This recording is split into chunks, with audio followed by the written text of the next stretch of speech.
नमस्कार दोस्तों, स्वागत है आपका हमारे channel divine knowledge and internal peace पर। आज हम एक ऐसे टॉपिक पर बात करेंगे जो सदियों से इंसान के दिमाग में घूम रहा है। सवाल है, क्या शांति स्थापित करने का एकमात्र तरीका युद्ध ही है? अगर ये सवाल आपके मन में भी उठता है तो इस वीडियो को अंत तक ज़रूर देखें। और हाँ, अगर आपको ये टॉपिक पसंद आए तो भी लाइक, शेयर और सब्सक्राइब कर लें और बेल आइकन दबाना न भूलें। तो चलिए शुरू करते हैं। दोस्तों, शांति और युद्ध, ये दो शब्द सुनने में एक दूसरे के बिल्कुल उलट लगते हैं, लेकिन इतिहास गवाह है कि कई बार युद्ध ने ही शांति की नींव रखी है। लेकिन क्या ये सचमुच ऐसा है? क्या बम, बारूद और हथियारों के दम पर दुनिया में अमन, चैन लाया जा सकता है, या फिर ये सिर्फ एक भ्रम है? आइए इसकी गहराई में उतरते हैं। इतिहास में कई ऐसे मौके आए हैं जब युद्ध के बाद शांति स्थापित हुई है, जैसे कि द्वितीय विश्व युद्ध। इस युद्ध ने लाखों लोगों की जान ली, लेकिन इसके बाद संयुक्त राष्ट्र की स्थापना हुई, जिसने वैश्विक शांति के लिए कई कदम उठाए। भारत का स्वतंत्रता संग्राम, भले ही पूरी तरह यह संग्राम हिंसक नहीं था, लेकिन कई आंदोलनों और बलिदानों के बाद भारत को आज़ादी मिली और शांति की एक नई शुरुआत हुई। तो क्या ये सच है कि युद्ध के बिना शांति की कीमत नहीं चुकाई जा सकती?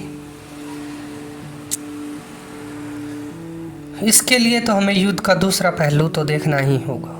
युद्ध सिर्फ जीत या हार नहीं लाता, बल्कि लाखों लोगों की जान लेता है, अर्थव्यवस्था को तबाह करता है, परिवारों को बिखेर देता है। उदाहरण के लिए Syria, Afghanistan, Gaza, Iran, Israel इत्यादि जैसे देशों में दशकों से चल रहे युद्ध ने वहाँ के लोगों को शांति पर सपना, यह सपना ही बनकर रह गया है। सपना भी भूल जाइए आप, सपने भी भूल गए हैं वो लोग शांति का।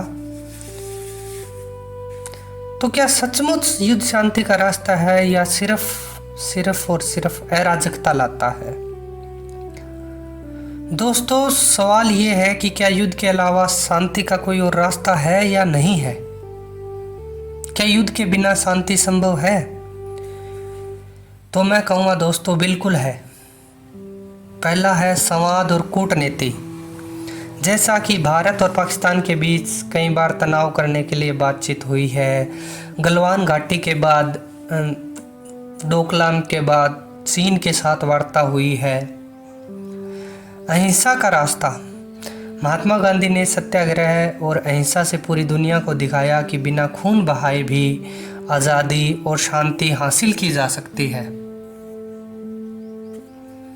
शिक्षा और जागरूकता, जब लोग शिक्षित और जागरूक होते हैं तो वे हिंसा का रास्ता छोड़कर शांति को अपनाते हैं। दोस्तों, अगर नैतिकता से और जियो और जीने दो की प्रणाली पे हम चलेंगे तो वास्तव में हमें शांति, प्रोस्पेरिटी का मार्ग प्रशस्त होगा। लेकिन अगर हम दूसरों पे नज़र गड़ाए रखेंगे, अनैतिक तरीके से धन कमाना, ज़मीनें हड़पना, ह्यूमन ट्रैफिकिंग करना इत्यादि को बढ़ावा देंगे, तो आतंकवाद और युद्ध दोनों ही बढ़ेंगे। तो दोस्तों, अब आपकी बारी है। क्या आपको लगता है कि युद्ध ही शांति का एकमात्र